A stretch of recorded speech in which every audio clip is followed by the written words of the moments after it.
দৌড় মারছে, ঘটনা কিন্তু দৌড় মারলো কা মদিনার এক প্রান্ত থেকে আরেক প্রান্ত গিয়ে মানুষের দ্বারা কই দিছে, কয়ো আমার আব্বার জানাজা রাসূল পড়াবে। সারাটা গ্রাম দিছে কষ্ট করে, শহর বন্দর গ্রামে গঞ্জে সব জায়গায় প্রচার করছে রাসূল জানাজা পড়াবে। ঘটনা বুঝছেন? এক কান দুই কান তিন কান করতে করতে সবার কাছে পৌঁছে গেছে, উমরের কানও গেছে। উমরে যখন শুনছে আব্দুল্লাহ ইবনে উবাই ইবনে সুলুলের জানাজা নবী পড়াবে, উমরের মেজাজ গেছে গরম হইয়া, কই এত বড় টাটকা মুনাফিকের জানাজা আমার নবী পড়াবে, আমি কেমনে বরদাস্ত করি। আর যত সাহাবী ছিল সবাই তো মোটামুটি জানে সে লোক ভালো ছিল না, কিন্তু আমার নবী কেমনে গো এমন মুনাফিকের জানাজাটা পড়াবে। হযরত ওমরও শুনছে। ঘটনা ঘটতে ঘটতে একটা পর্যায়ে যে মারা গেছে তার ছাত্র ছিল 1000 ছাত্র ছিল, এগুলো সব আল্লাহর ওলি আছেন মাতুন্নাদি। কারণ হ্যাঁ যেহেতু মুনাফিক আছেন, এর ছাত্র হলো সব মুনাফিক। 1000 মুনাফিকের কানে খবর পৌঁছে গেছে আমাদের নেতার জানাজা আব্দুল্লাহর পুত্র মোহাম্মদ পড়াবে। মুনাফিকরা হয় ঘটনা কিতা, যেই লোকটার বিরোধিতা আমরা হারা জীবন করলাম উনি জানাজা পড়াইব, জানাজাটা দীক্ষানির দরকার।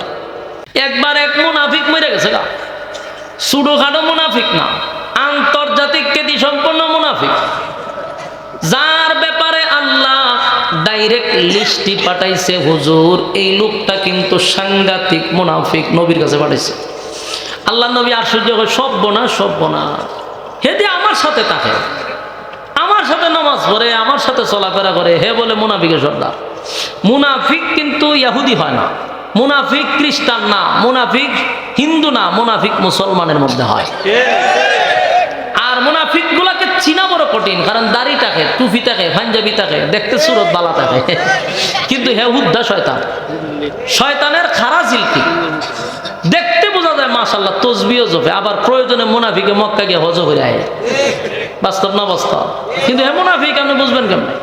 ইসলামের সব সময় ইসলামের 12টা এর দ্বারাই বাজে, অথচ এর দ্বারায় কোনো আলেমের ইজ্জত কমে, অথবা এর দ্বারায় সমাজের কোনো দুর্ঘটনা ঘটে, কিন্তু এর দোয়া শোয়ার বাইরে এর দরান যায় না। এটা হলো মুনাফিকের একটা বৈশিষ্ট্য। তা আল্লাহ রাসূল এর ভাই ছায়া কয় সর্বনাশ, কিন্তু এরা বুঝাইছে না। এ যে অত বড় দাড়ি আর ভাগরি লাগাইয়া বই রইছে, বুঝা যায় আল্লাহর ওলি, আসমান তেলাই মাইছে, কিন্তু হে উদ্দা শয়তান। আল্লাহ জানাই দিছে যে লোক বালা না, এর একটু দূরে থাকেন। ইয়ে কি করতো জানেননি? কিতাবে লেখছে রাসূল যখন বক্তব্য দিত, হে উঠতে হারিয়ে হইতে আল্লাহ রাসূল এখন বক্তব্য দিবে, খুব সুন্দরভাবে আপনারা বসুন, খুব নসিহত করতো মানুষকে, মানে যদি সব বনাস দ্বিতীয় আল্লাহর ওলি। কিন্তু এইরকম শয়তান আছে, এই লোকটা ইসলামের অনেক ক্ষতি করছে। একদিন মারা গেছে, তো তার ছেলের নাম হলো আব্দুল্লাহ, উনি আবার সাহাবী। রাসূলের কাছে আইসে দৌড়াইয়া, রাসূল জিজ্ঞাসা ঘটনা কি এইভাবে কেটে? হুজুর আমার আব্বা মারা গেছে। তো রাসূল তো জানে আর আব্বা যে কত নম্বরের কারিগর আছে। রাসূল বলতেন আমি কি করতাম? হুজুর আমার বাপ যে বালা না এটা আমিও জানি, আমার বাপ লোক বেশি সুবিধার আছেন না, ইসলামের 12টা বাজাইছে এটা আমিও জানি, কিন্তু যে আমার আব্বা তো মইরা যে গেছে, আমার কিন্তু মায়া লাগতেছে।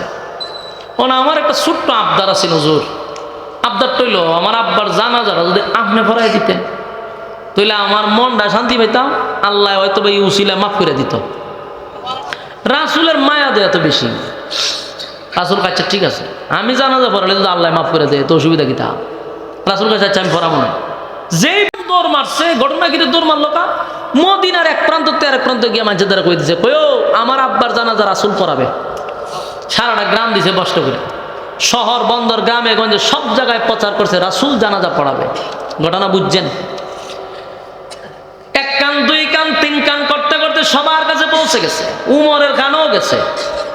উমরে যখন শুনছে আব্দুল্লাহ ইবনে উবাই ইবনে সুলুলের জানাজা নবী পড়াবে, উমরের মেজাজ গেছে গরম হইয়া, কই এত বড় টাটকা মুনাফিকের জানাজা আমার নবী পড়াবে, আমি কেমনে বরদাস্ত করি।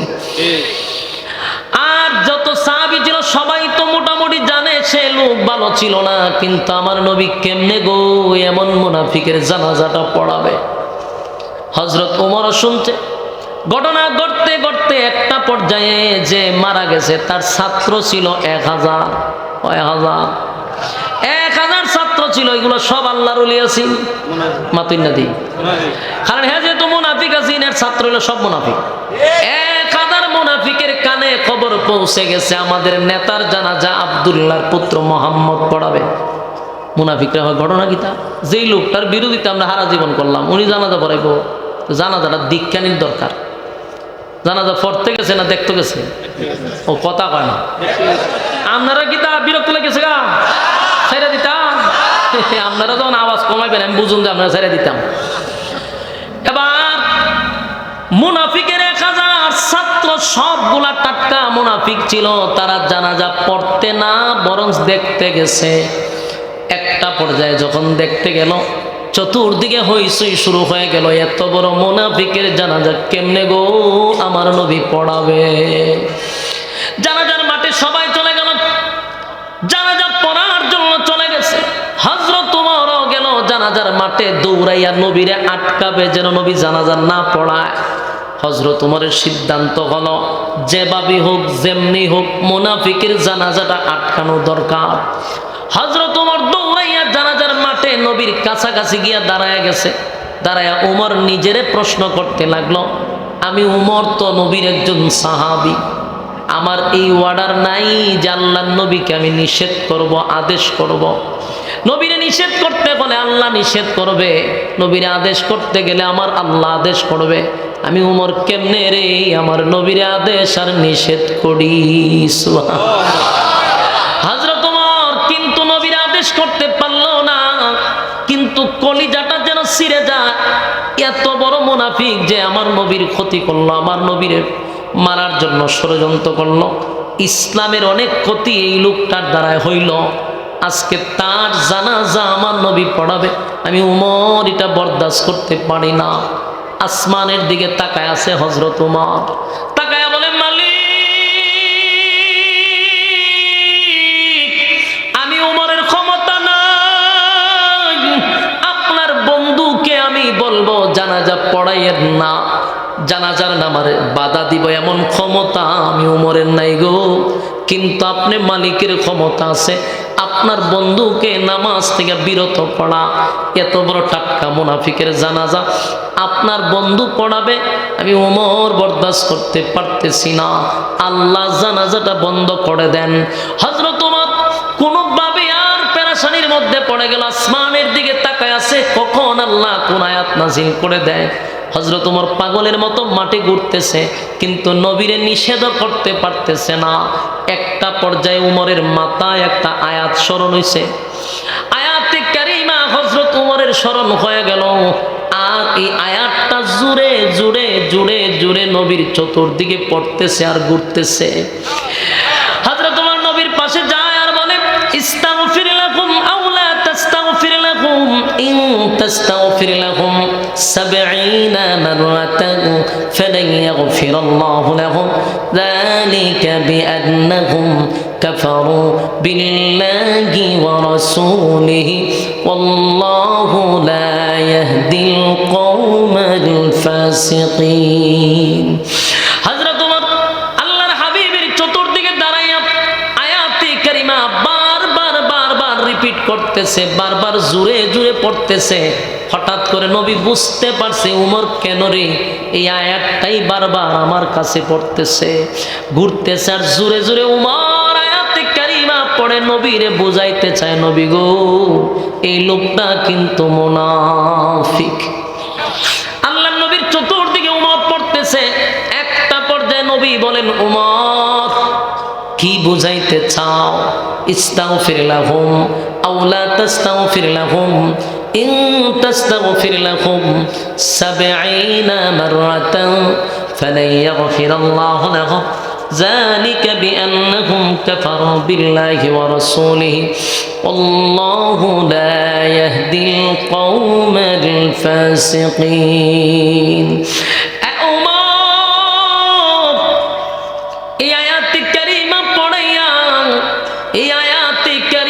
শুনাইয়া আমারে কি বুঝাইতে চাও? এই আয়াতের মধ্যে আল্লাহ বলছে, মুনাফিকের জন্য যদি আমি 70 বার দোয়া করি আমার আল্লাহ দোয়া কবুল করবে না। আপনারা কিছু বুঝতে পারছেন? কি বুঝলেন? মুনাফিক কত খারাপ, মুনাফিক কত নিকৃষ্ট।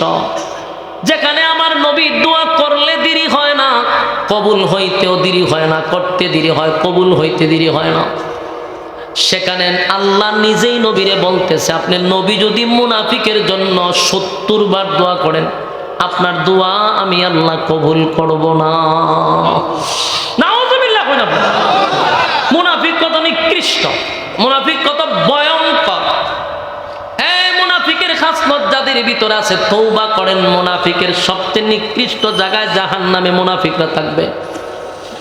নবীর দোয়াও কবুল হয় না তাদের বেলায়। আল্লাহর নবী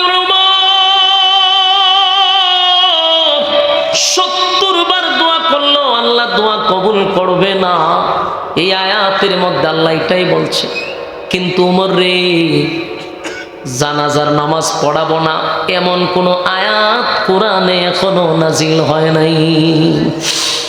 উমরের মাথা গায়মা গেছে, পুরা শরীরের রং পরিবর্তন হয়ে গেছে।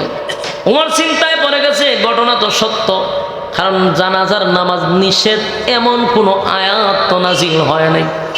তার মানে আমার নবী মুনাফিকের জানাজা পড়াবে। হযরত উমর পাগল পাগল হয়ে গেছে, আসমানের দিকে তাকায় বলে, মালিক, আমি উমরের চেষ্টা যতটুক ছিল অতটুক করলাম, কিন্তু বরদাস্ত করতে পারলাম না। টাটকা একটা মুনাফিকের জানাজা আপনার বন্ধু পড়াবে, আপনি বাধা দিলেন না গো মালিক। এই মুনাফিকের কারণে আমার নবী অনেক কষ্ট পাইছে, এই মুনাফিকের কারণে ইসলামের ক্ষতি হইল। আমার অনেক সাথী ভাইয়েরা শাহাদাত বরণ করলো তার চক্রান্তের কারণে। আজকে এমন একটা মুনাফিকের জানাজা আমার নবী পড়াবে, আমি কি দাঁড়ায়া দেখব? সহ্য করতে পারতেছি না। এই দিকে উমর আল্লাহর কাছে প্রার্থনা করে, অন্যদিকে আল্লাহর হাবিব আশ্চর্য করে দিছে, হাজার হাজার হাজার মানুষ জানাজার মাঠে উপস্থিত, কারণ নবী পড়াবে। এর মধ্যে 1000 মুনাফিক আসছে। অন্যদিকে নত সাহাবায়ে কেরাম সবাই মাঠে আইসা লুকে লুকারণ্য হয়ে গেছে। ঠিক আল্লাহর নবী ওই সময়ে নবীর মুখের একটু তুতু ওই মুনাফিকের মুখে লাগায়া দিছে। সবাই তো আশ্চর্য হয়ে গেল, নবীর তুতুর দাম আছে, নবী কেন রে এত বড় মুনাফিকের মুখে তুতু লাগাইলো? সবাই আশ্চর্য হইয়া তাকায় আছে।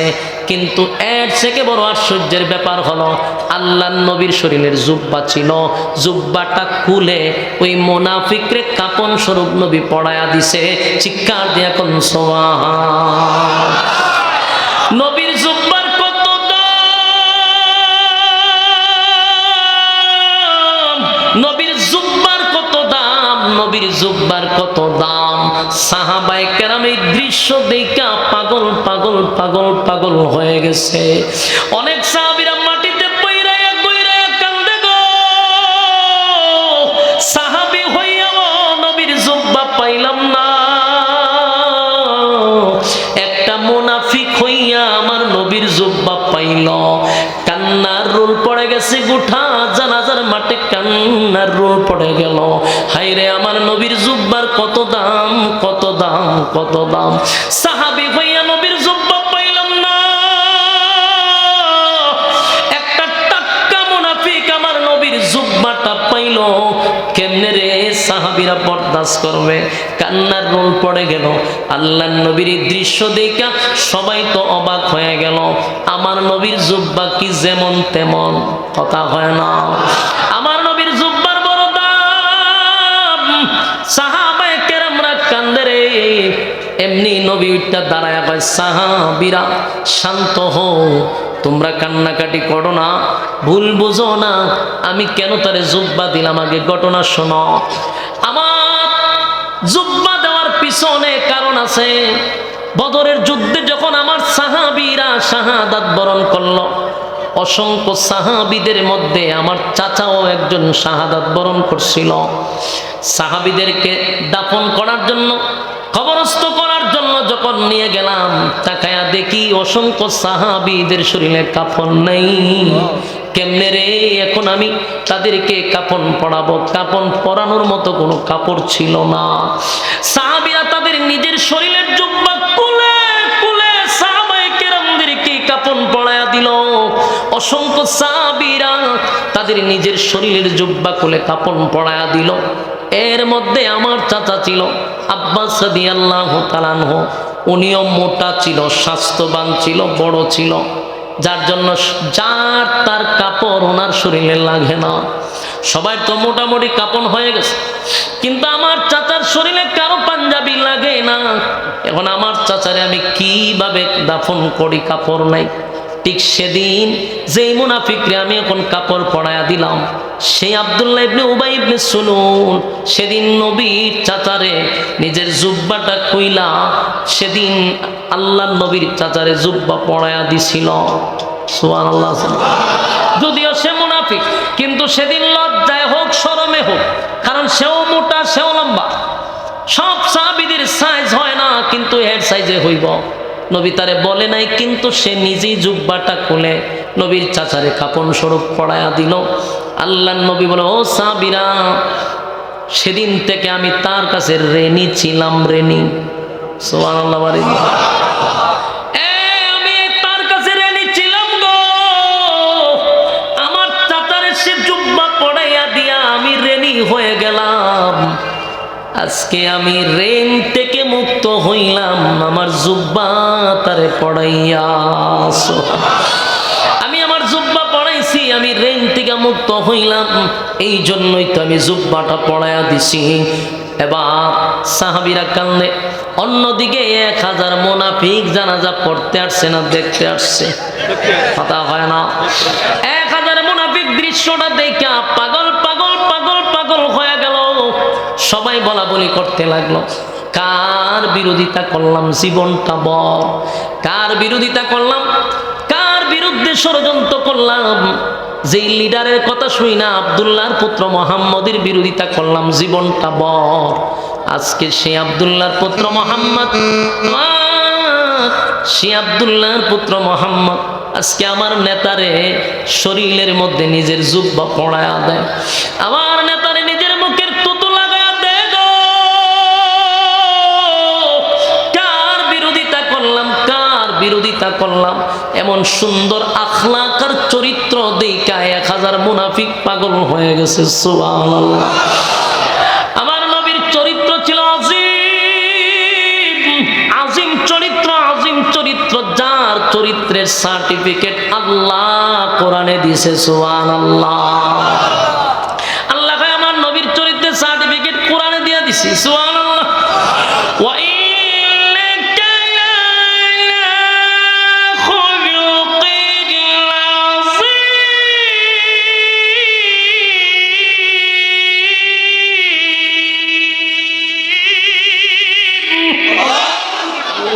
আজিম চরিত্র দিলাম আমার বন্ধুরে। সেই চরিত্র দেখা 1000 মুনাফিক পাগল পাগল হইয়া চোখের পানি ছেড়ে দিয়া তারা বলতে লাগলো, দুশ্মনের প্রতি যদি মুহাম্মদের এত মায়া হয় রে, তাহলে বন্ধুর জন্য কেমন মায়া? দুশ্মনের প্রতি যদি এত মায়া হয়, তাহলে নিশ্চয়ই বন্ধুর জন্য বেশি মায়া হবে। একটা দৌড় মাইরা 1000 মুনাফিক আল্লাহর নবীর সামনে দাঁড়ায় কয়, হুজুর, আপনার চরিত্র দেখে আমরা পাগল হয়ে গেছি, ভুল করছি, অন্যায় করছি, অপরাধ করছি গো নবী। জীবনটা বড় আপনার বিরোধিতা করলাম, আপনার ষড়যন্ত্র করলাম। আজকে বুঝতে পারছি আপনি মহামানব, আপনি আল্লাহর পয়গম্বর, আমরা আপনার বন্ধু হতে চাই, শত্রু না। পড়ায়া দেন লা ইলাহা ইল্লাল্লাহু মুহাম্মাদুর রাসূলুল্লাহ সাল্লাল্লাহু আলাইহি ওয়াসাল্লাম। 1000 বেঈমান গুলি কালেমা পড়ে ঈমান আনলো, 1000 মুনাফিক কালেমা পড়ে ঈমান আনছে। বলুন তো দেখি, মরছে পাড়া? আরো জোরে, আরো জোরে। কালেমা পড়ছে কতজন? মরল একজন, কালেমা পড়লো 1000 1000। এই দৃশ্য দেখে সাহাবায়ে কেরামরা খুশি যে মরছে একজন, ইসলাম গ্রহণ করছে 1000। আনন্দে গোটা জানাজার মাঠ আনন্দিত হয়ে গেছে। কিন্তু উমরের মনটা বড় খারাপ। এখনো তো নবী জানাজা পড়াইবার সিদ্ধান্ত নিয়ে রাখছে, জানাজা তো বাতিল করবে না। তাই উমরের মনটা খারাপ রে। উমর তাকায় আছে, হঠাৎ করে নবী জানাজার মুসল্লায় গিয়া দাঁড়ায়া গেছে, জানাজাও পয়গম্বর শুরু করে দিছে। ওমর আসমানের দিকে তাকাইয়া দুইবার তিনবার আল্লাহরে বইলা নবীর সঙ্গে জানাজার মাঠে শরীক হইছে। জানাজা শুরু হয়ে গেছে, জানাজা কমপ্লিট হয়ে গেছে, শেষ জানাজা। উমরের মনটা বড় খারাপ। উমরের একটাই কথা, উমর ইসলামের জন্য বড় কঠোর। উমরের একটাই কথা, সে তো মুনাফিক ছিল, তার 1000 ছাত্র সাক্ষী দিল। এরপরও নবী কেন রে এর মতো মুনাফিকের জানাজা নবী পড়াবে? আল্লাহ না আয়াত নাজিল করে যেখানে কই 70 বার দোয়া করলো কাম হবে না, সেখানে নবী জানাজা কইরা দিল। সেই ব্যথায় ব্যতীত হইয়া উমর চুপ করে বসে রইছে। সবাই গেল গা। হঠাৎ করে উমর তাকায়া দেখে নবী মুনাফিকের লাশের পিছনে পিছনে পিছনে হেঁটে হেঁটে কবরে যায়। উমরের মেজাজ গেছে এখন আরো গরম হইয়া। উমর কয় এতক্ষণ না কয় মেনে নিলাম, জানাজার নামাজের ব্যাপারে আয়াত নাজিল হয় নাই, তাই বন্ধু আল্লাহর বন্ধু জানাজা পড়ায়া দিস। কিন্তু এখন কবরে যাওয়ার মানেই তো হলো নবী দোয়া করবে বেঈমানের জন্য, কথা কয় না? কবরে দাফন করার পরে, কাফন দাফন করার পরে তো দোয়া হয়, তার মানে নবী কবরের সামনে দাঁড়াইছে নির্ঘাত মুনাফিকের জন্য নবী দোয়া করবে। এখন আর উমর বসে নাই, জোরে জোরে বলতেছে আল্লাহ। তাকায়া দেখেন আপনার বন্ধু কবরের সামনে দাঁড়ায়া গেছে, মুনাফিকের জন্য দোয়া করবে গো। মালিক আপনি না বলছেন ইস্তাগফির লাকুম মাওলা তাস্তাগফির লাকুম ইন তাস্তাগফির লাকুম 70 মাররাতান ফালান ইয়াগফিরাল্লাহু লাকুম যালিকা বিআন্নাহুম কাফারু বিল্লাহি ওয়া রাসূলিহি ওয়াল্লাহু লা ইয়াহদিল কওমাল ফাসিকিন। আল্লাহ আপনি না বললেন মুনাফিকের জন্য 70 বার দোয়া করলেও কবুল হবে না। যারা নবীর সঙ্গে দুশমনি করছে, যারা ছিল ফাসিক, তাদের জন্য আপনার বন্ধু যায় দোয়া করতে, আপনারা নিষেধ করলেন। ওমর বারবার আসমানের দিকে তাকায় পেরেশান হয়ে গেল, পাগল হয়ে গেছে। হযরত ওমর সহ্য করতে পারতেছে না, নবীর উপর দিয়া কথাও বলতে পারতেছে না, নবীরে নিষেধও করতে পারতেছে না। হঠাৎ করে আল্লাহর পয়গম্বর যখন মাটি দেওয়া শেষ হয়ে গেল, পয়গম্বর 2টা হাত উত্তোলন করবে, ঠিক এই মুহূর্তে জিবরাইল নবীর সামনে হাজির। জিবরাইলে হাজির হয়ে গেছে। মুরব্বী বাবারা, যুবক ভাইরা, উমরকে ভালো করে চিনেন, তারপরে আসতেছি ঘটনায়। উমরকে চিনা দরকার, উমরকে চিনা দরকার। উমর সাধারণ কোন সাহাবী না, সাধারণ কোন সাহাবী না। যে সাহাবীর মেজাজ আল্লাহ নিজেই পছন্দ করে, জুরে কোন সুবহান। হযরত ওমর তাকায়া দেখে আল্লাহর পয়গম্বরের সামনে হয়তো বা জিবরাইল দাঁড়ায় আছে, নবী কথা বলতেছে, নবী কথা বলতেছে। এমনি জিবরাইল নবীর সামনে দাঁড়ায় কয় হুজুর হাত লামান। আপনি হাত লামান, দোয়া করবেন পরে, আগে শুনুন আমার আল্লাহ কি বলছে। আপনার ওমরের সিদ্ধান্তটা আমার আল্লাহর কাছে বড় পছন্দ। একটা জবান বন্ধ রাখবেন না, জোরে কোন আল্লাহু আকবার, আরো জোরে কোন আল্লাহু আকবার। এই ইমানের আওয়াজ দিয়ে বলেন আল্লাহু আকবার। উমর কেমন সাহাবী,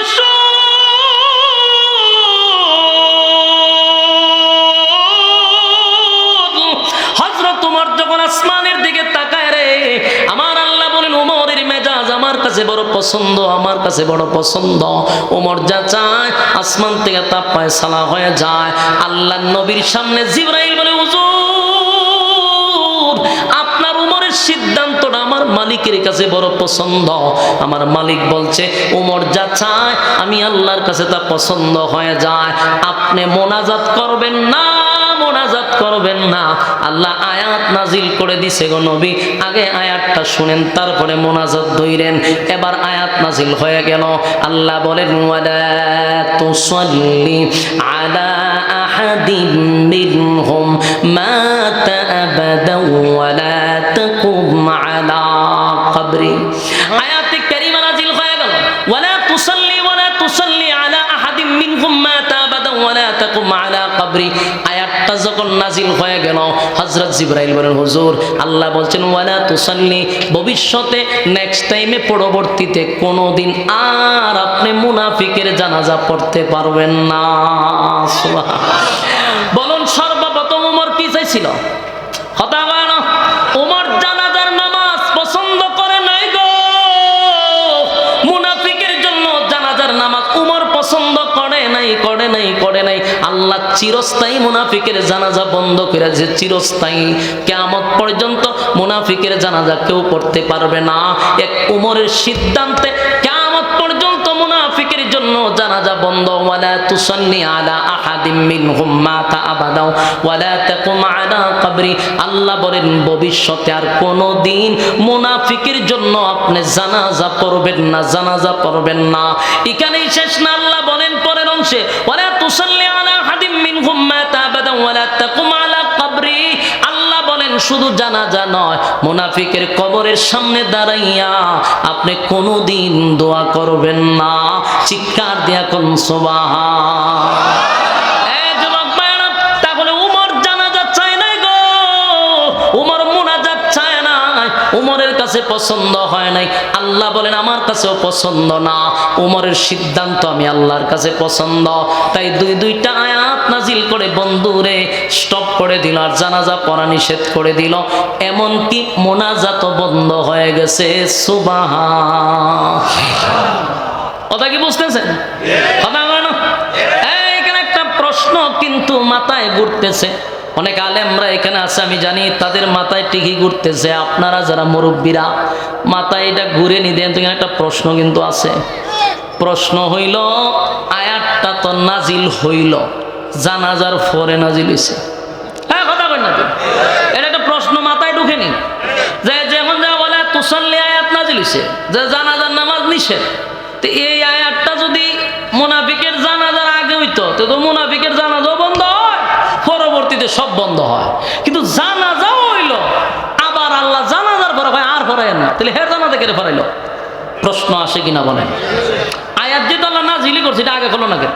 এটা যখন আমিও চিন্তা করে গেছিলাম, তখন তাফসীরকারদের বিভিন্ন মত এখানে দেখলাম। আমিও চিন্তা করে ঘটনাটা কি, জানাজা আল্লাহ নিষেধ করছে, তো হের জানাজা ফরায়া নিষেধ করলো কেন? অনেকগুলা তাফসীরকারকরা এর ব্যাখ্যা করছে, মত প্রকাশ করছে, যে মূল কারণ ছিল কয়েকটার মধ্যে একটা হইল নাম্বার 1 কারণটা হইল রাসূল যখন জানাজার মাঠে যাইবার আগে ওই যে মারা গেছে তার ছেলে রাসূলের কাছে গেছে, গিয়া বলছিল হুজুর আব্বা মারা গেছে, স্মরণ আছে নি? তখন রাসূল কি কইছে? রাসূলটা কইছে হুজুর আপনি যদি জানাজা পড়ে দেন আমার দিলে সাক্ষী আব্বার মাফ করে দিব। রাসূল কি বলছে? জানাজা আমি পড়াবো, জানাজা আমি উঠে দৌড় মারছিল নি, ওই চতুর্দিকে প্রচার করে দিছে রাসূল জানাজা পড়াবে। তো রাসূল জানাজা পড়বে, এটা প্রচার হয়ে গেছে, নবী মুখ দিয়েও বলছে, মানুষ জমাইত হইছে। এখন যদি আল্লাহ আয়াত নাজিল করে জানাজা বন্ধ করে দেয়, নবীর কথার ওজন থাকে না।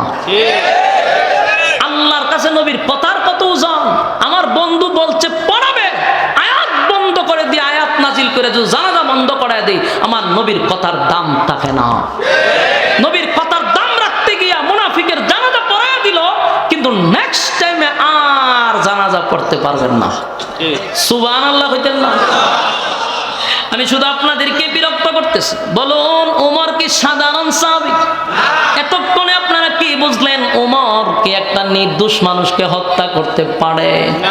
কথা হয় না। উমরের মেজাজ মতো আল্লাহ আয়াত নাজিল করে, উমরকে আল্লাহ পছন্দ করে। উমর সাধারণ সাহাবী না, উমর রাস্তা দিয়া গেলে শয়তান যায় না, ইসলামের ব্যাপারে উমর কোনো সার কাউরে দেয় না। এমন উমর কেমনে রে নির্দোষ মানুষকে হত্যা করে? গোটা মদিনায় আলোড়ন হয়ে গেল, পার্লামেন্টে বিচার চলে গেল, উমরের বিরুদ্ধে হাইকোর্টে মামলা হয়ে গেছে। উমর একটা নির্দোষ মানুষকে হত্যা করছে, নির্দোষ মানুষকে হত্যা করছে। এবার নির্দোষ পয়গম্বরের সাহাবী হযরত ওমর একটা নির্দোষ মানুষকে হত্যা করছে, বিচার করবে হলো রাসূল নিজে। কথা হয় বুঝতেছে? রাসূল বিচার করবে। এবার হযরত ওমর আসামির কাঠগড়ায় দাঁড়ায় আছে, আর আল্লাহর পয়গম্বর বিচারকের কাঠগড়ায় বসে আছে। কথা কি বুঝতেছেন? আল্লাহর পয়গম্বর বিচার করার জন্য বসে আছে গো। হযরত ওমর আসামির কাঠগড়ায় দাঁড়ায় আছে।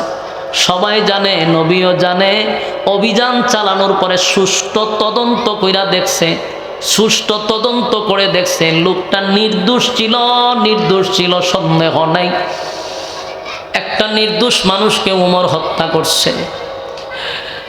এই তদন্তের মধ্যে কোনো দুর্বলতা ছিল না, তদন্ত ঠিকই ছিল, বাহ্যিক চোখে সব দেখা গেছে লোকটা নির্দোষ। বিচার হবে এখন উমরের মৃত্যুদণ্ড। অনেক সাহাবীরা কান্দে আর কয়, হায় রে, উমর একটা নির্দোষ মানুষকে হত্যা করলো। সবাই আশ্চর্য হয়ে গেছে।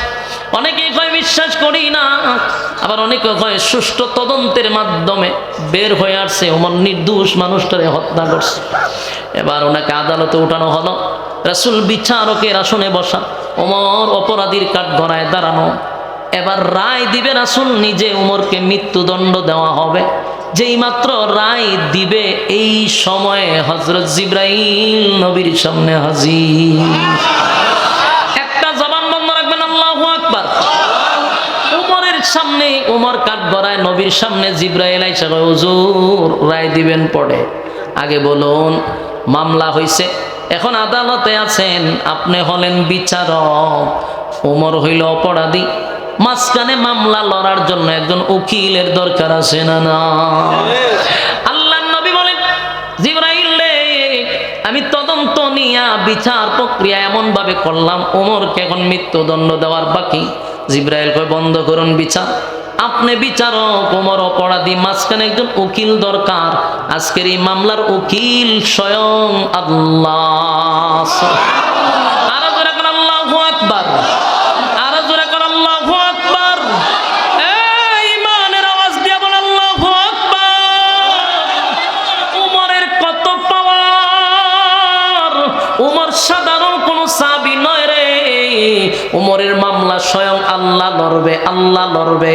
আল্লাহ রাব্বুল আলামিন বলেন, আমি উমরের পক্ষে উকিল হয়ে গেলাম, আপনি বিচারক, উমর অপরাধী, আমি আল্লাহ যদি উকিল হই, বলুন মামলা আর কেউ পারবো? মামলা জিততে পারবো কেউ?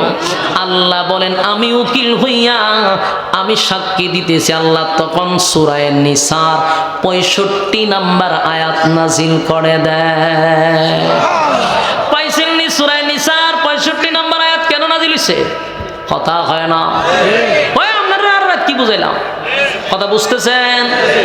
এই ঘটনার কেন্দ্র করে যখন হযরত ওমরকে মৃত্যুদণ্ড দেওয়া হবে, আল্লাহ তখন সূরা নিসার 65 নাম্বার আয়াত নাজিল করে চিরস্থায়ী একটা সমাধান দিয়া বলেন, ফালা ওয়া রাব্বিকা লা ইউমিনুনা হাত্তা ইউহাক্কিমুকা ফীমা শাজারা বাইনাহুম সুম্মা লা ইয়াজিদু ফী আনফুসিহিম হারাজাম মিম্মা কাদাইতা ওয়া ইউসাল্লিমু তাসলিমা। আমার যুবক ভাইরা, আল্লাহর নবী বলেন, আমি যখন বিচারের রায় দিব তখনই আয়াতটা নাজিল হয়ে যায়। সূরা নিসার 65 নাম্বার আয়াত নাজিল করিয়া আল্লাহ নিজেই মামলার রায় দিয়া দেয়। ফালা ওয়া রাব্বিকা, দিলের কান লাগায় শুনেন, আল্লাহ বলেন, ফালা ওয়া রাব্বিকা, কসম, আপনার রবের কসম। একটা কসম করে আল্লাহ বলেন, পয়গম্বর, আপনার রবের কসম করে বলি, আপনার রবের কসম, সারা মদিনার মানুষ জানে গো, উমর একটা নির্দোষ মানুষকে হত্যা করছে। আমি আল্লাহ বলছি, ফানা ওয়া রাব্বিকা, আপনার রবের কসম, আপনার উমর নির্দোষ কোনো মানুষকে হত্যা করে নাই, উমর একটা দোষী মানুষকে হত্যা করছে। চিৎকার দিয়া কোন সুবহান। আমার যুবক ভাইরা, দিলের কান লাগায় গোটা মদিনায় যেখানে জানে রে ওমর একটা নির্দোষ মানুষকে হত্যা করছে।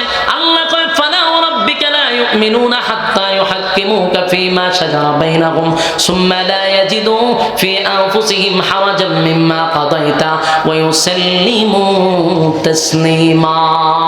গোটা মদিনার মানুষ জানে ওমর একটা অপরাধী, ওমর নির্দোষ মানুষকে হত্যা করছে। আমি আল্লাহ বললাম, আপনার রবের কসম, ওমর নির্দোষ মানুষকে হত্যা করে নাই।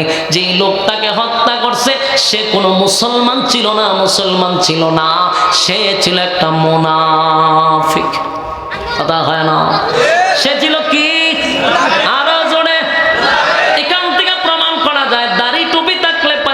থাকলেই মুসলমান হওয়া যায় না।